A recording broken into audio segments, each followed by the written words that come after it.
Bismillahirrahmanirrahim. Start with the name of Allah, who is the most merciful and kindness.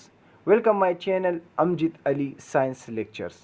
तो आज हम पढ़ने वाले हैं differentiate between breathing and respiration, कि ब्रीथिंग और रिस्पायरेशन में क्या डिफरेंस है।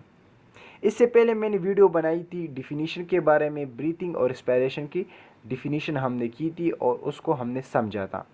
तो आज हम ब्रीथिंग और रिस्पायरेशन के डिफरेंस के बारे में स्टडी करेंगे। तो स्टार्ट करने से पहले आपसे गुजारिश है कि मेरी चैनल अमजिद अली साइंस लेक्चर्स को सब्सक्राइब करें और बेल आइकन बटन को दबाएं, ताकि मेरी जितनी भी नई वीडियो है उनकी नोटिफिकेशन आपको जल्द मिल सके। तो स्टार्ट करते हैं ब्रीथिंग एंड रिस्पायरेशन के बारे में। Breathing the process of inhaling the oxygen and exhaling the carbon dioxide by the lungs is called breathing. Breathing एक प्रोसेस होता है जिसमें हम इनहेल करते हैं, इनटेक करते हैं ऑक्सीजन को, एंड एक्सहेल करते हैं, आउट करते हैं कार्बन डाइऑक्साइड को लंग्स से। इसका ब्रीथिंग, इसको ब्रीथिंग कहते हैं। जब हम सांस लेते हैं तो सांस जब हम लेते हैं तो ऑक्सीजन को हम अपने बॉडी में एंटर करते हैं, वो लंग्स में जाती है और कार्बन डाइऑक्साइड को अपने जिस्म से बाहर निकालते हैं। तो इसी प्रोसेस को हम ब्रीथिंग कहते हैं। Respiration, the process in which break down the glucose and release energy is called respiration. Respiration एक प्रोसेस होता है जिसमें ग्लूकोज की ब्रेक डाउन होती हैं, तोड़ फोड़ होती हैं और उससे एनर्जी बनती है। इसको रिस्पायरेशन कहते हैं।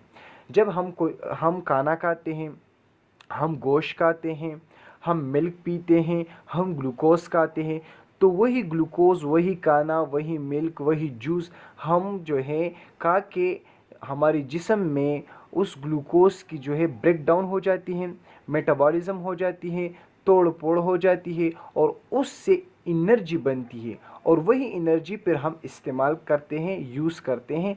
हम जो है जिम में जाते हैं, हम खाना स्टडी करते हैं, हम काम करते हैं, तो वही एनर्जी इस्तेमाल होती है।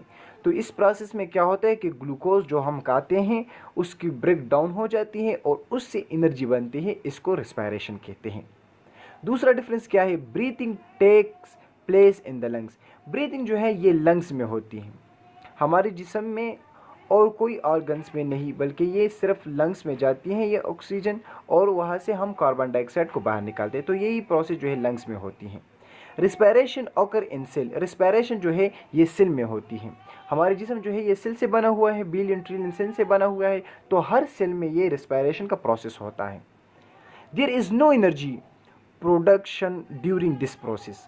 ब्रीथिंग में क्या होता है कि ब्रीथिंग में कोई एनर्जी पैदा नहीं होती, उसकी प्रोडक्शन नहीं होती, इस प्रोसेस में कोई भी एनर्जी पैदा नहीं होती। लेकिन इस रिस्पायरेशन में क्या होता है कि रिस्पायरेशन में एनर्जी पैदा होती है in the form of ATP. हम खाना खाते हैं, हम ग्लूकोज खाते हैं, उसकी ब्रेकडाउन हो जाती है और उससे एनर्जी बनती है। किस फॉर्म में? एटीपी की फॉर्म में एनर्जी बनती है। तो इसमें जो है एनर्जी रिलीज होती है, पैदा होती है, उसकी प्रोडक्शन होती है। इसके बाद ब्रीथिंग जो है ये आउटसाइड ऑफ द सेल होता है, इसलिए इसको एक्स्ट्रा सेलुलर प्रोसेस कहते हैं, कि ये सेल में नहीं होता बल्कि ये लंग्स में होता है। और रिस्पायरेशन क्या होता है कि ये सेल के अंदर ही होता है, हर सेल के अंदर में जो है ये रिस्पायरेशन का प्रोसेस होता है। तो इसलिए इसको इंट्रा सेलुलर प्रोसेस कहते हैं, मतलब सेल के अंदर ये प्रोसेस होता है। ब्रीथिंग में क्या होता है कि इसमें कोई भी एंजाइम यूज़ नहीं होता, कोई भी एंजाइम ब्रीथिंग के प्रोसेस में यूज़ नहीं होता, इस्तेमाल नहीं होता।